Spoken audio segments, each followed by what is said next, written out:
আসসালামু আলাইকুম রহমতুল্লাহি অবরকাতুহু। সম্মানিত দর্শক, সিদ্দিক নামক একজন জনপ্রিয় অভিনেতা অতি সম্প্রতি বিএনপির কিছু নেতা কর্মীদের দ্বারা লাঞ্ছিত হয়েছেন। এখানে আমরা শিরোনামে গণধোলাই শব্দটি ব্যবহার করেছি। এখানে গণধোলাই বলতে সবাই একসঙ্গে মারপিট করেছেন, কিন্তু জনগণ না বুঝে না চিনে যখন কাউকে ধোলাই দেয়, উত্তেজনার বশে, সেটার সঙ্গে এটার কোনো তুলনা করা যাবে না। এখানে যারা মেরেছেন তারা একটি বিশেষ দলের সদস্য। তো তারা উনাকে চিনেন এবং তার প্রতি তাদের একটা ক্ষোভ ছিল, ক্রোধ ছিল, ঘৃণা ছিল এবং তাকে তারা খুঁজছিল। দীর্ঘদিন ধরে খুঁজছিল এবং পাওয়ার সঙ্গে সঙ্গে তারা উত্তেজিত হয়ে পড়ে এবং নিজেদের উপর নিয়ন্ত্রণ হারিয়ে তাকে বেদম মারধর করে। এবং এই পিটুনি মানে যেন তেন পিটুনি নয়, একেবারে বাস্তব পিটুনি। যেভাবে ছিনতাইকারীকে পিটানো হয়, যেভাবে চোরকে পিটানো হয়, ঠিক ওইরকম একটা উন্মত্ততা নিয়ে তাকে পিটানো হয়েছে। তাকে পিটিয়ে লাল করে দেওয়া হয়েছে। তার অঙ্গে অঙ্গে সেই যে পিটুনির যে ছাপ, এটি স্পষ্ট। তার পরনের যে ঊর্ধ্বাংশের কাপড়, গেঞ্জি এবং শার্ট ছিঁড়ে ফেলা হয়েছে। ফলে তিনি উদম শরীরে ছুটোছুটি করছিলেন শহরের মধ্যে প্রাণ বাঁচানোর জন্য। পুলিশ ছিল, কিন্তু পুলিশ অসহায় হয়ে পড়েছিল। তার বিরুদ্ধে কোনো মামলা ছিল না, কিন্তু যে নির্মমভাবে তাকে পিটানো হয়েছে এবং তিনি যেভাবে বাঁচার জন্য প্রাণ ভিক্ষা চাচ্ছিলেন, রক্ষা পাওয়ার জন্য দৌড়াচ্ছিলেন, আর তার পিছিয়ে পিছিয়ে যারা আক্রমণকারী তারা যেভাবে তাকে আক্রমণ করে যাচ্ছিল, এইরকম ঘটনা আমি বাংলাদেশে কোনো সেলিব্রিটির ক্ষেত্রে, পরিচিত মানুষের ক্ষেত্রে দেখিনি। রাজনৈতিক প্রতিহিংসার ক্ষেত্রে আমরা এরকম দেখিনি। ঢাকা বিশ্ববিদ্যালয় প্রতিপক্ষকে অনেকে পিটিয়েছে, রক কেটে নিয়েছে, তারপরে পিটিয়ে যাকে বলে একদম হাসপাতালে পাঠিয়েছে। কিন্তু সিদ্দিকের যে পিটানোটা, এটা ছিল ওয়ান শট অফ, যাকে বলা হয় মুভি, চিত্রায়নের মতো। অর্থাৎ তাকে যেভাবে পিটানো হয়েছে এটা একটা চলচ্চিত্রের দৃশ্যের মতো। এবং এই দৃশ্য করেছেন যারা, এবং যারা ছবি তুলেছেন এবং যারা প্রচার করেছেন, এই তিনটির সঙ্গে যদি সামঞ্জস্য আপনি করেন বা একটার সঙ্গে একটা ইন্টার কানেকশন করেন, তাহলে এর মাধ্যমে একটা মেসেজ দেওয়ার চেষ্টা করা হয়েছে এবং সেই মেসেজটা জায়গা মতো চলে গেছে।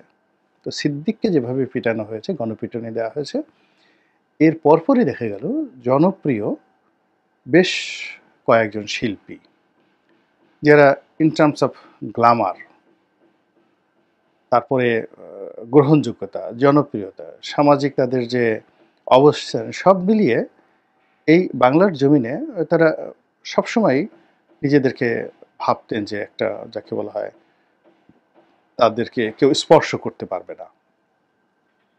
তো তাদের বিরুদ্ধে এই সিদ্দিকের ঘটনার পরেই মামলা হয়েছে। এর মধ্যে জনাব হুমায়ুন আহমেদের স্ত্রী মেহের আফরোজ শাওন রয়েছেন। তো শাওন এমনি সাহসী, বেপরোয়া, এবং এই যে তিনি আওয়ামী লীগের মহিলা কোটায় এমপি ছিলেন, তার মাও এমপি ছিলেন, এবং হুমায়ুন পরিবারের সঙ্গে লড়াই করে, অর্থাৎ শিলা আহমেদ এবং হুমায়ুন আহমেদের আগের স্ত্রী, তাদের সঙ্গে লড়াই সংগ্রাম করে তিনি তার যে কর্তৃত্ব, হুমায়ুনের সহায় সম্পত্তি এবং তার শরীর এবং মনের উপর যতদিন হুমায়ুন জীবিত ছিলেন ততদিন পর্যন্ত তিনি বহাল রেখেছেন। এবং হুমায়ুন আহমেদের মৃত্যুর পরে তার শরীরের উপর, লাশের উপরও তার কর্তৃত্ব বহাল ছিল। তো কাজেই তিনি যেন তেন রমণী নন। তাকে আপনি যেভাবে মনে করেন না কেন, তিনি সে যে ফাইটার, একদম ফাইটার, ড্যাম কেয়ার। তিনি যা কিছু করেন তাকে নিয়ে অনেক অনেক ভিডিও বানিয়েছে। তিনি ওটা, যাকে বলা হয়, একটা বালুকণার সমানও ওই সমস্ত স্ক্যান্ডাল বা ওই সমস্ত কথাবার্তা তিনি, যাকে বলে, গায়ে মাখেননি। তিনি তার কর্ম করে চলেছেন, কর্ম করে গেছেন। এর মধ্যে তার একটা পারিবারিক সম্পর্ক, তার বাবা আর একটা বিয়ে করেছেন, সেটা নিয়ে বিভিন্ন রকম কথাবার্তা শুনেছি, সেখানে তিনি প্রতিক্রিয়া দেখাননি। তো সেই মেহের আফরোজ শাওনের বিরুদ্ধেও মামলা দায়ের করা হয়েছে। এখন তিনি এই বিষয়টি কিভাবে মোকাবেলা করবেন বা এটা নিয়ে তিনি ভয় পাচ্ছেন কিনা, সেটা তার ব্যাপার আলাদা। শাওন অন্য যে কোনো শিল্পীর চেয়ে ব্যতিক্রম। কিন্তু সমস্যা হলো যে সুবর্ণা মোস্তফা, তারপরে তারিন, এরপরে অপু বিশ্বাস, সোহানা সাবা, রিয়াজ, এরপর ফেরদৌস, এরকম অন্যান্য যাদেরকে আসামি করা হয়েছে, তারা সবাই এই মুহূর্তে ভীত সন্ত্রস্ত অবস্থায় পড়েছেন। এবং এখানে যেভাবে উগ্রতা প্রকাশ পাচ্ছে, যেমন দেখা গেল যে এই নারী নীতির প্রতিবাদে এক মহিলাকে শাড়ি পরিয়ে, এবং ইজিলি কোন মহিলারকে শাড়ি পরানো হয়েছে সে শাড়ির রং থেকে শুরু করে সব কিছুর মধ্যে স্পষ্টতই বাংলাদেশের একজন পরিচিত অভিনেত্রীর মুখ সেখানে ফুটে উঠেছে। তো তাকে ফাঁসি দেওয়া হচ্ছে। এখন তাকে কেন ফাঁসি দেওয়া হলো? তার স্বামী বা তার পরিবারের কারোর প্রতি যদি মানুষের ক্ষোভ থাকে, রাগ থাকে, বা অন্য কারোর প্রতি রাগ থাকে, কিন্তু সেই মহিলাকে কেন ফাঁসি দেওয়া হলো এটা আমার মাথায় ঢুকছে না। তো যাই হোক, সেই মহিলাকে ফাঁসি দিয়ে লটকানো হলো, এবং কিছু মানুষ সেখানে বেদম তাকে প্রহার করছে, মানে কুশপুত্তলিকা প্রহার করছে, একদম রাগ হয়ে টান দিয়ে তার শাড়ি খুলে ফেলছে। তো শাড়ি খুলে ফেলার পর আবার আর একজন এসে সেই শাড়ি পরিয়ে দিচ্ছে। তো এর ফলে যে মানুষের যে ক্রোধ, সেই ক্রোধের যে বহিঃপ্রকাশ হচ্ছে, সেটি হলো যদি সিদ্দিকের মতো তারিনকে রাস্তায় ধরা হয়, সিদ্দিকের মতো শাওনকে ধরা হয়, অপু বিশ্বাসকে ধরা হয়, কিংবা অন্য যে সকল সুবর্ণা মোস্তফাকে ধরা হয়, তাদের সঙ্গে কি আচরণ করা হবে, এটির বাস্তব নমুনা সিদ্দিককে দিয়ে আপনি প্রমাণ করতে পারেন। আর দ্বিতীয় নমুনা হলো যে ওই এক অভিনেত্রী যার কুশপুত্তলিকা তৈরি করে তারপরে সেখানে তাকে শাড়ি পরিয়ে, তিনি যে ধরনের শাড়ি পরে অভিনয় করেন সেরকম একটা শাড়ি পরিয়ে, যেন সো দ্যাট লোকজন বুঝতে পারে যে সেই অভিনেত্রীকে মিন করা হয়েছে। আবার সেই শাড়ি টেনে খুলে ফেলে তার গোপন অঙ্গে বিভিন্নভাবে অত্যাচার করা, জুলুম করা, লাথি দেওয়া, থুথু দেওয়া, এই জিনিসগুলো যে করা হয়েছে, এর মধ্যে আপনি মানুষের ক্রোধ, ক্ষোভ এবং জিঘাংসার যে একটা অবস্থা, সেটা আপনি ইজিলি বুঝতে পারেন। তো কাজেই মানুষ তো সবারই জ্ঞান বুদ্ধি রয়েছে কম বেশি, পরিবেশ এবং পরিস্থিতি অনুযায়ী মানুষ বুঝতে পারে। একটা সময় যেমন কিছু সাংবাদিক, মহিলা সাংবাদিক আছেন যারা শেখ হাসিনার জমানাতে তার খুব কাছাকাছি ছিলেন, যেমন মুন্নি শাহ ছিলেন, ফারজানা রূপা ছিলেন, নবনীতা চৌধুরী ছিলেন। তো এরা অনেকে, হয়তো সামিয়া রহমান ছিলেন, সামিয়া জামান ছিলেন, মিথিলা ফারজানা ছিলেন, অনেকে ছিলেন। তো এর মধ্যে একমাত্র ফারজানা রূপা এবং তার স্বামী ধরা পড়েছে। এখানে মুন্নি সাহা কিছুদিন আগে তিনি কারণ বাজারে গিয়েছিলেন, সেখানে তাকে ঘেরাও করা হয়েছে এবং ডিবি তাকে এনে আবার সসম্মানে ছেড়ে দেওয়া হয়েছে। কিন্তু এখন পর্যন্ত মুন্নি সাহার বিরুদ্ধে কোনো মামলা হয়নি। কিন্তু যখন মুন্নি সাহাকে ঘেরাও করা হয়েছে, তখন যে মানুষের মন মানসিকতা ছিল, তখন যে মানুষের জিঘাংসা ছিল, আওয়ামী বিরোধীদের যে প্রতিহিংসা ছিল, সেটা এখন বর্তমানে এসে আরও কঠিন থেকে কঠিনতর হয়েছে।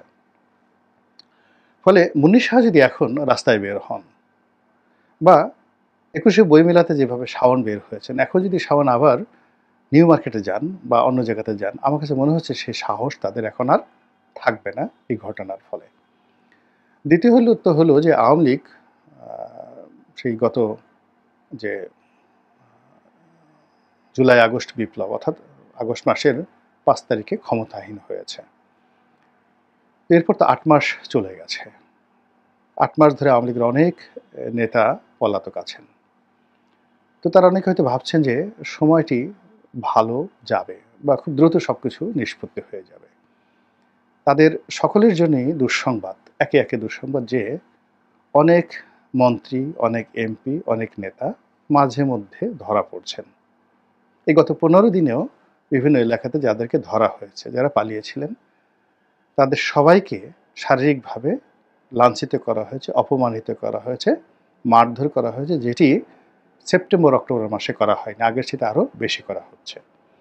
যেমন ধরুন আইনমন্ত্রী আনিসুল হক, তাকে ঢাকা কোর্টে যখন ওঠানো হলো, তখন তার প্রতি যে নিগ্রহ প্রদর্শন করা হলো, সেটার কয়েকশো গুণ বেশি তার প্রতি অত্যাচার করা হলো যখন তাকে নারায়ণগঞ্জের একটি মামলায় হাজির করা হলো।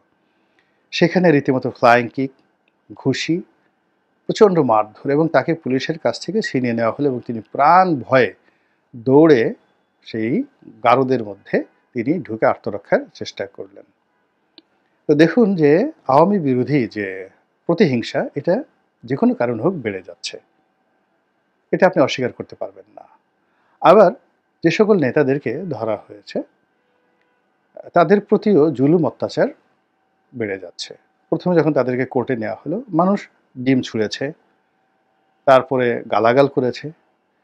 এখন দেখা গেল যে তাদেরকে হাতকড়া পরানো হচ্ছে, প্রথমে সামনে তারপরে পেছনে, এবং মাথায় হেলমেট দিয়ে তাদেরকে যেভাবে লাঞ্ছিত অপমানিত করা হচ্ছে, তাতে করে পর্দার আড়ালে তাদেরকে চড় দেওয়া, থাপ্পড় দেওয়া, তাদেরকে অবদমিত করা, অপমানিত করা, লাঞ্ছিত করা, এই জিনিসগুলো যে হচ্ছে না, এগুলো কিন্তু আপনি বুকে হাত রেখে বলতে পারবেন না।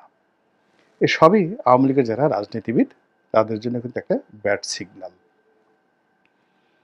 এর কারণ হলো যারা স্বপ্ন দেখছে যে খুব দ্রুত তারা বাংলাদেশে প্রতিষ্ঠিত হবেন, রাজনীতিতে ফিরে আসবেন, আগের সেই বসন্ত আবার প্রবাহিত হবে। সমাজের যে এই যে নজিরগুলো, সাধারণ মানুষ বিক্ষুব্ধ হয়ে উঠছে তাদেরকে দেখলে। আওয়ামী লীগের রাজনীতি সম্পর্কে অনেকেই ইতিবাচক। আওয়ামী লীগ ফিরে আসুক, এটা বিএনপিও চায়। একটা রিফাইন্ড আওয়ামী লীগ তৈরি হোক, এটা সেনাবাহিনী, ডিজিএফআই, ডক্টর মোহাম্মদ ইউনূস তারাও চাচ্ছেন।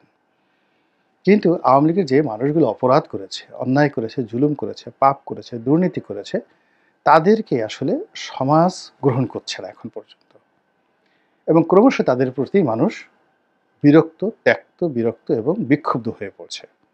এই যে রিয়েলিটি, এই মনস্তাত্ত্বিক যে জায়গা, এই জায়গা থেকে যদি আপনাকে বেরোতে হয়, তাহলে আপনাকে যে বিহেভিয়ারাল ইকোনমিক্স, যেটার উপরে ড্যানিয়েল কাহেলম্যান নোবেল পুরস্কার পেয়েছেন, বেসিক্যালি তিনি একজন সাইকোলজিস্ট ছিলেন।